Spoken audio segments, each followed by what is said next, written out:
Monday, July 1st. Here's what's coming up on Amir's office. Failure's information, failure's feedback, and you've got to have a win-or-learn mentality. Not win or lose, it's win or learn. Every action you take that doesn't go your way, you've learned something from it to get better and move on. And I'm in love with the good life. Can't give it up. Make it to the top and keep climbing. I wanna live it up. The good life. I'm coming up, I'm coming up. The good life, good life. Oh, good life, good life. Good life, good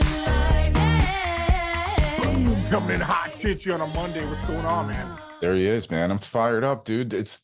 Music's going. My wife is so happy right now as a Mets fan, dude.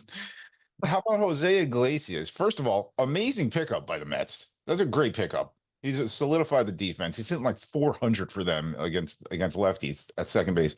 And he came out with this song, the Oh My God song. Did you see it? He performed it Friday night under the lights. City Field is crazy. Dude, I thought it was great. Well, the song's great, first off, but I love listen, it's such a long year. You're looking for opportunities to kind of bring each other together. I think that kind of organically came about. I think it was JD Martinez was just like, hey, get out there and sing it. But I thought the greatest thing of the video was when, Iglesias out there singing, the crowd's going crazy, and then the whole team comes out and joins them. Dude, that's a big thing. It's a big thing. Listen, we're all looking for communities. We're all looking for, the thing that you miss most when you're playing sports is your teammates. We all know that. Why do you miss them? Because of moments like that, man. Because of feeling that love, of feeling that support, of feeling that I got your back kind of thing. And I just thought it was a great moment for the Mets. It's something that's great for, over 162 season to have moments like that and backing up teammates and stuff. That's what makes great teams. Yeah. You know who's probably still a really big Mets fan is Bobby Bonilla. It's Bobby Bonilla Day. Every July 1st, the Mets pay Bobby Bonilla $1.19 million. How do you feel about it? How do I feel? Bobby Bo is one of the smartest guys ever for doing that. Because when you're done playing, you go from making like 8.5 million, 6.5, 6.8, whatever, and then zero. So it's like, a lot of times you're thinking to yourself, how do I get things going? You know what I mean? How do I make some money after the game? And then all of a sudden, Bobby Bo doesn't have to think about that. Yeah. Obviously, this kind of came to the forefront again because Shohei has deferred 97% of a $700 million deal. That's unbelievable. But, dude, there's others I didn't know about. Your boy Griff's getting paid. Yeah, the Reds are paying him. What are they paying him? Hold on, let me find this. It's in here somewhere. That was smart, too. When he first came in, they signed that big deal. But they're like, tons of it is deferred. But when you think back to 2000, yeah, it's tough to look at 2024 and think Griff's still going to be getting paid by the Reds in 2024. Yeah, I got good names here. Hold on, let me give you some. Griffey, let's see. Okay. He gets 3.59 mil per year. Actually, this is the last year. Oh, this is your last year, Griff. What are you going to do, man? He's got to get a job now.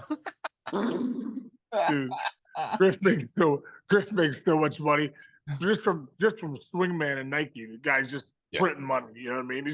Griff's down in Orlando golfing, showing up for a couple appearances and just collecting checks from like 25 different people. Here's a couple more. Manny Ramirez is getting paid by the Boston Red Sox $1.968 million all the way through 2026. He hasn't played in years. Matt Holliday, your boy, he had that 7-year, $120 million contract with $15 million being deferred. So starting in 2020, Holliday started getting 1.5 mil until 229. Todd Helton, he's getting all the way up until 2023. He was getting paid $13 million. Wow. Scherzer's getting some deferred. Brett Saberhagen is still getting paid until 2029, 250 What? grand a year. Brett Saberhagen? Yes. From who? The Red Sox? The Mets. The Mets. They're paying him, Bonilla, and Saberhagen. Saberhagen hasn't played baseball since the mid-90s, if that. Dude, listen, I remember, I got a quick Brett Saberhagen story. I remember facing Brett Saberhagen in Trenton. I think I told that story when I got thrown out of the game and my dad brought a bunch of his family and friends and everyone came and I got tossed. My dad didn't talk to me after the game at the barbecue. But dude, the night before we were facing Brett Saberhagen on a rehab assignment. And I remember like it was yesterday. He throws me a 3-1 fastball. No, he throws me a 2-1 fastball. Ball's up. The guy calls it a strike. So I'm like, that's not a strike, dude. That's a ball. And I turn to the ump. I'm like, come on. Next pitch, bro. I crush one to right. It goes foul by 2 inches. And I'm like, in my heart, I'm like, I'm a minor leaguer. Like, I'm facing Brett Saberhagen. There's nothing better than facing a big leaguer. You're like, if I don't make the big leagues, at least I can say I homered off Brett Saberhagen.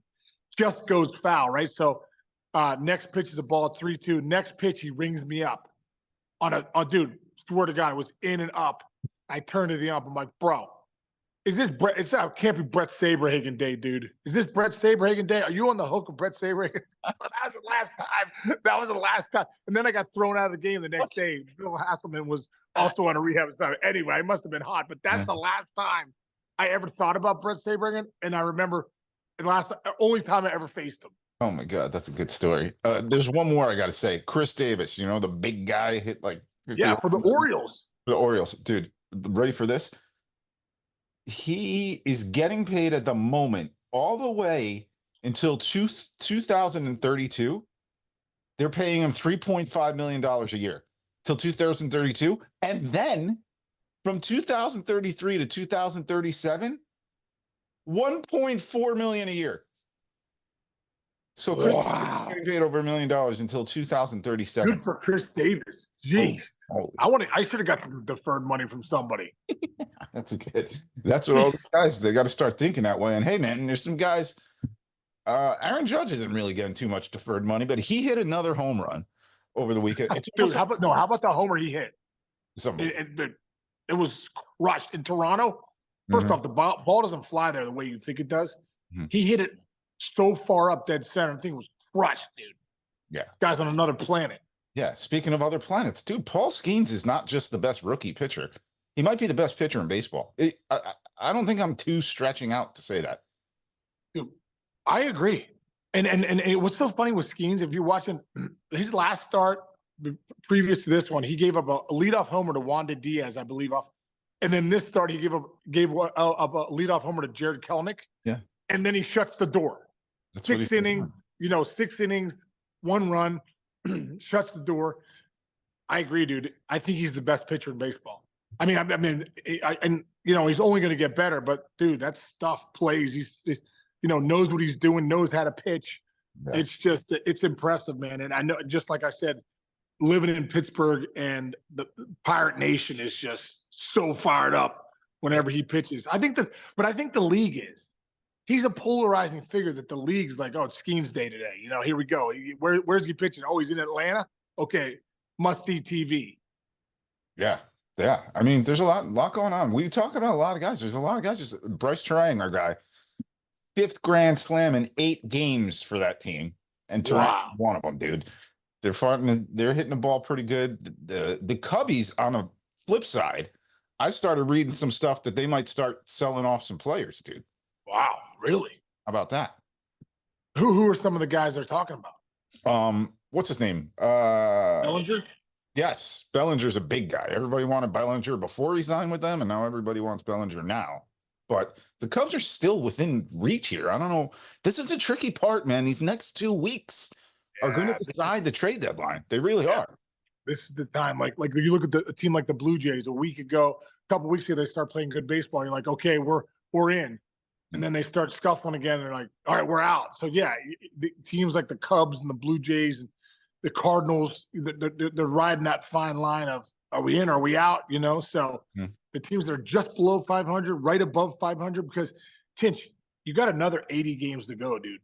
Yeah. 80 games. I mean, you could actually get hot, one of these teams, and make that run, but you never know if you sell off.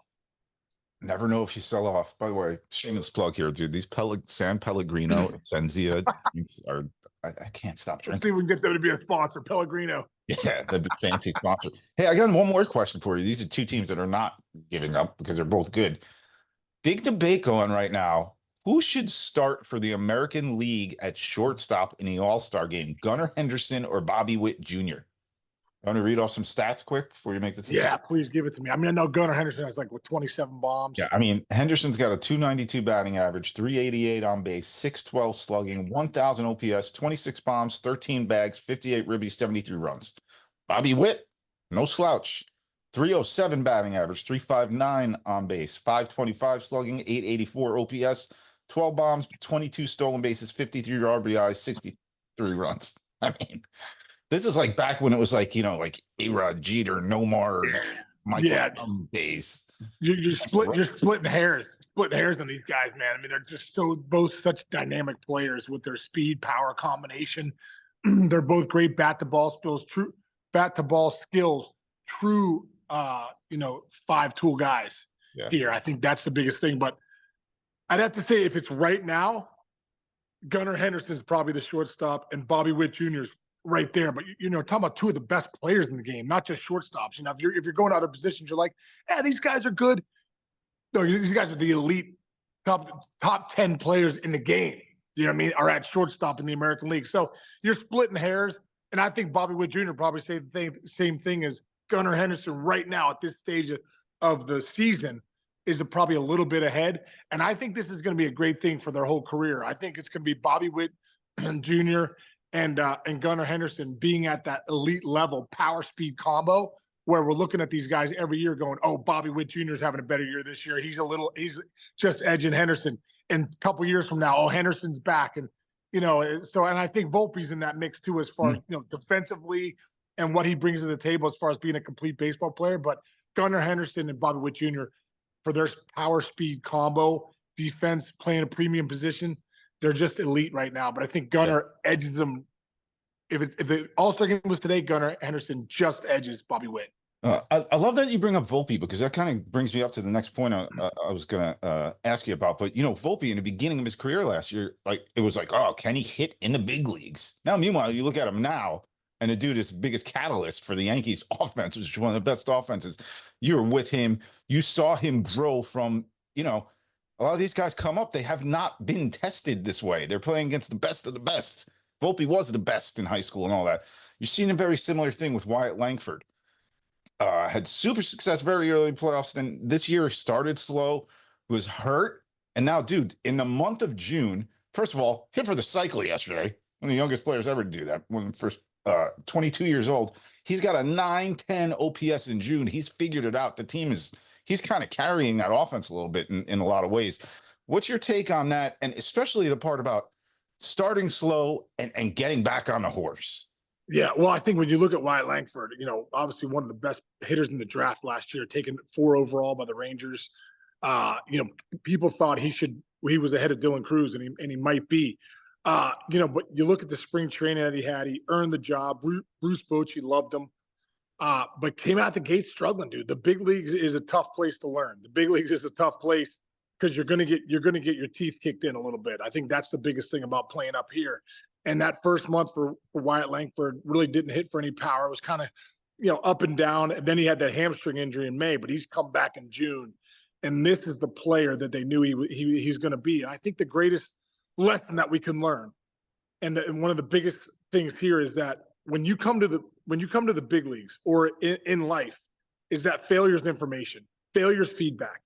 I always say whoever fails the best wins. I mean, that's the bottom line. Like, you have to look at things that happen, and how you respond is the only thing that matters. So, you can have something happen and you're struggling and not doing well, but how you respond to it's all that matters. And when you look at being in the big leagues and not doing well, at the end of the day, you have to just keep putting the work in. It's a game of confidence. And when your confidence gets low, how you build confidence up, keep doing the work, keep showing up.